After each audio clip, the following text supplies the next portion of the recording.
everyone, it's Ben Hardy here, and in today's going to be reviewing the new Ram Bighorn HD. Before we get in this video, I want to give a huge shout out and thank you to the Larry Miller Dodge Ram here in Sandy. I'll include a link to the website in the description down below. Also include a link to my car buying guide. Let's get into it.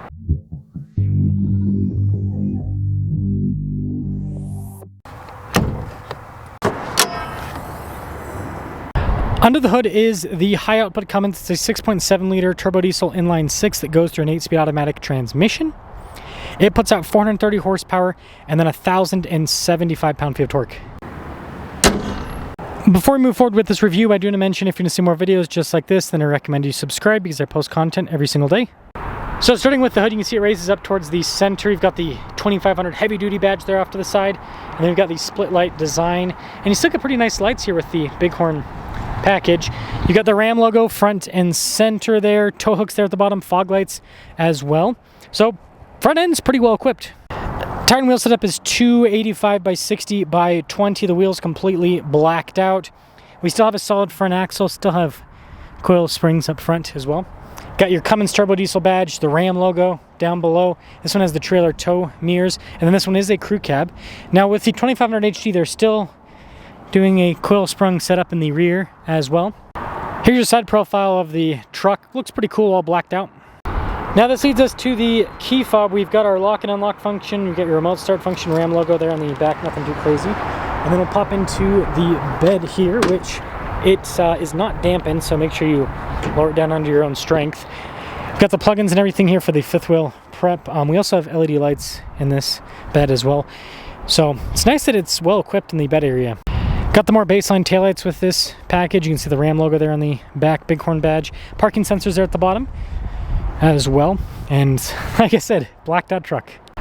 Now this leads us inside where you can see you've got this soft touch trim with the stitching that goes across. This is pretty cool. At the bottom with the cloth. And then you've got these cloth seats, which I'll move this to the side. These look nice.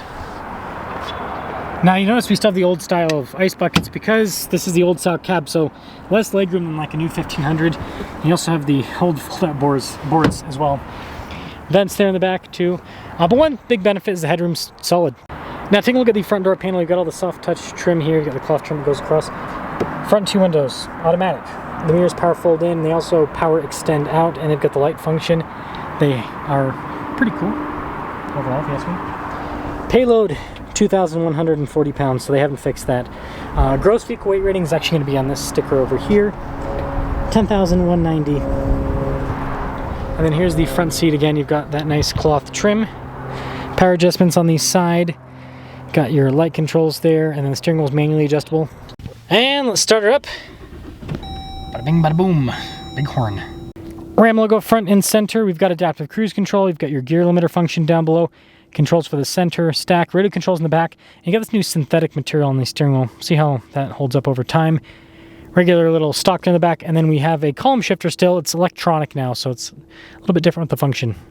So we've got a mostly analog gauge cluster. You do have that little screen there in the center, which will display different information depending on what you want to see. But they've kept things pretty simple, which I appreciate.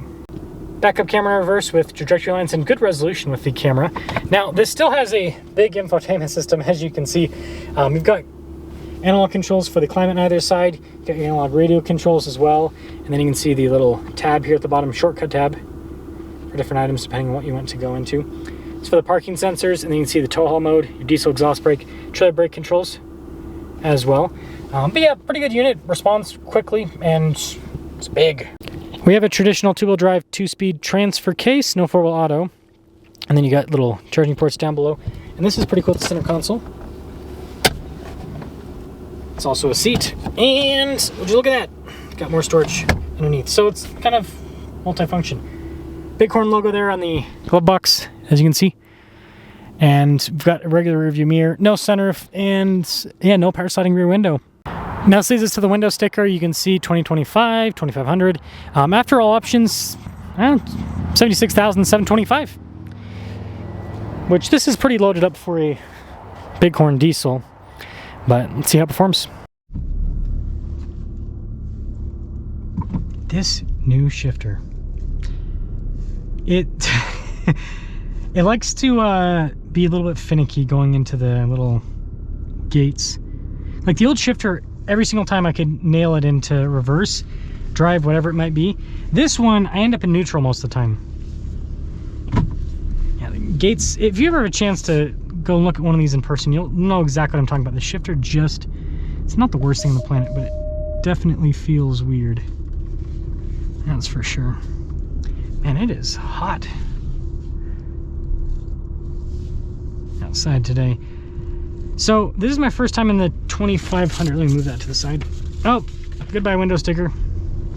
This is my first time in the new 2500. That was weird. I turned on the AC and it made like a... That was weird. That was really weird. Anyways, yeah, it sounded, that was, I'll go look back at the footage, but like later on, that was weird. It just made a weird sound. Huh. But seats are pretty comfortable in the Bighorn. And they're still doing the just plastic dash, like, and that's not a problem. Just something to note.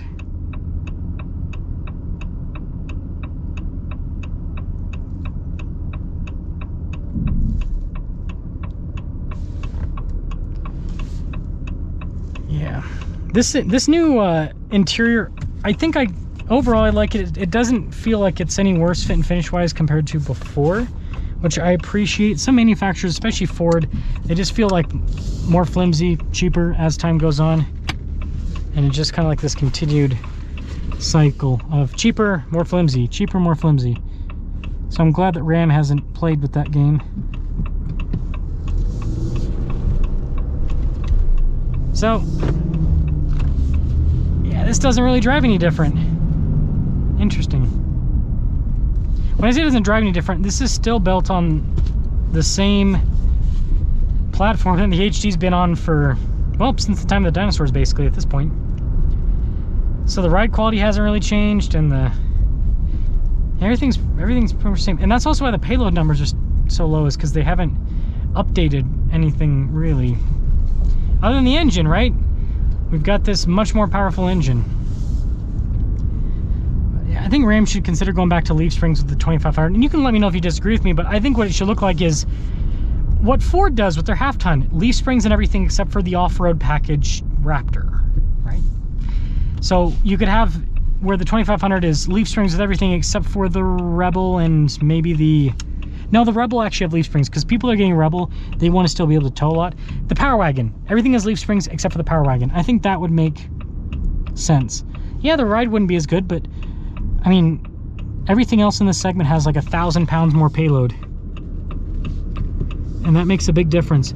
Because like with this truck, you basically can tow or have stuff in the bed. You can't do both.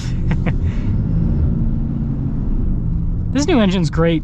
So the thing I like about this new engine, it performs similarly to the 6.7 with the 68 RFE, which on road actually is a really nice setup. And the reason I say that is, so the 68 RFE still felt like it had good power on road. This, I mean, it's got way more torque than the 68 RFE. It doesn't have the gear lag that the Ison has.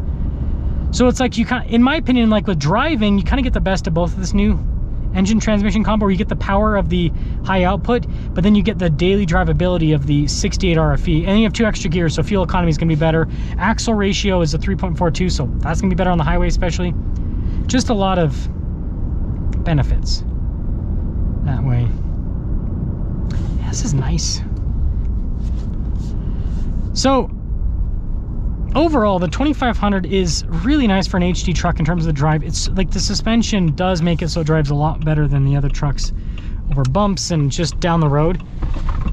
But you sacrifice payload, and it's like, are you really buying this for comfort, or are you buying it because you want to do some work with it? It's like, if you want to do some work with it, well then, yeah, you're probably going to want more payload than what this has to offer.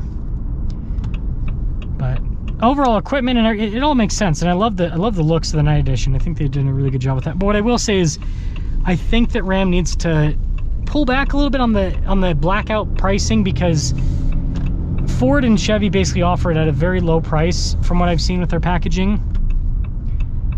you know, doing the blackout package, and so